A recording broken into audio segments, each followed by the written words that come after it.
మోసం చేసినా, తప్పు చేసినా ఎవడికి దొరకం, తప్పించేసుకోవచ్చు, ఏం పర్లేదు అనుకునే బ్యాచ్ ఈ మధ్య బాగా ఎక్కువైపోతున్నారు కదండి. ఎప్పటికైనా సరే ఖచ్చితంగా దొరుకుతావు, నీకు అంతరాత్మ ఉంటుంది, దేవుడే చూస్తాడు, అది కాదు, చట్టం ముందు కూడా దొరుకుతావు అని చెప్పి ఒక ఎగ్జాంపుల్ చెప్తున్నానండి. రీసెంట్గా కర్ణాటకలో జరిగిన సంఘటనే. తీసుకుంది 200, 30 ఏళ్ల కిందట. కానీ 30 ఏళ్ల తర్వాత ఇప్పుడు పట్టుకున్నారు, లోపలేశారు, అరెస్ట్ చేశారు.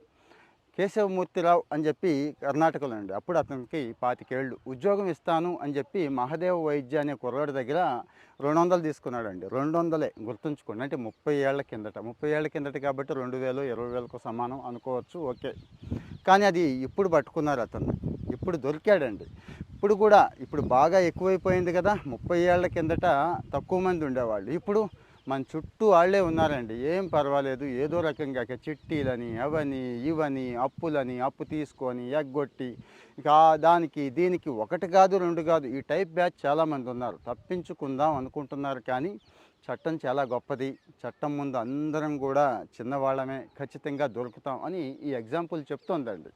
ఇలాంటి ఎగ్జాంపుల్ ఎందుకు షేర్ చేయాల్సి వచ్చిందంటే, సొసైటీలో ఈ మధ్య ఈ మోసపు ట్రెండ్ అనేది బాగా పెరిగిపోతుంది. మోసం చేసేవాళ్ళు గర్వంగా, దర్జాగా, రొమ్మిర్చుకొని, కాలర్ ఎగరేసుకొని మరీ తిరుగుతున్నారండి చాలామంది. మీకు తెలుసు, చట్టం ఏం చేయదులే అని. నా సలహా అయితే ముందు ఒక కంప్లైంట్ అయితే పెట్టి ఉంచండి. 30 ఏళ్ల కిందట పెట్టిన ఆయన కంప్లైంట్ని పట్టించుకొని వాడి కోసం వెతికారు, బయటికి తీశారు, పట్టుకున్నారు కదా, చూశారు కదా. అంటే మన ఒక్కడే కాదు, ఇతను ఈ కేశవరావు అనే అతను ఇంకా ఇంకా చాలామంది దగ్గర ఇలాగే డబ్బులు తీసుకొని మోసం చేశాడంటండి. ఇప్పుడు మన వాళ్ళకు కూడా ఇది ఉపయోగపడుతుంది. ఎవరికి? నష్టపోయిన బాధితులకు ఉపయోగపడుతుంది. ఆ తప్పు చేద్దామనే దృష్టి ఉన్న వాళ్ళు ఉంటారు చూడండి, తప్పుడు మనుషులు, వాళ్ళకి ఒక వార్నింగ్ లాగా ఉంటుంది అనే ఉద్దేశంతో నేను ఈ సమాచారం ఇస్తున్నాను. ఏమంటారు? కామెంట్లో మీ ఒపీనియన్ చెప్పండి. అబ్బాయి ఏం లేదండి, అప్పుడు ఎవడో ఒకడు దొరికాడు కానీ మిగిలినోడు దొరికే అవకాశం లేదంటారా? లేదు. చట్టం కానీ ధర్మం కానీ గొప్పవి. ఎప్పటికైనా కానీ ఈ తప్పు చేసిన వాడికి పనిష్మెంట్ ఉంటుంది అంటారా? చెప్పండి. రియల్ స్టోరీసే కదా మనం షేర్ చేసుకుంటున్నాం.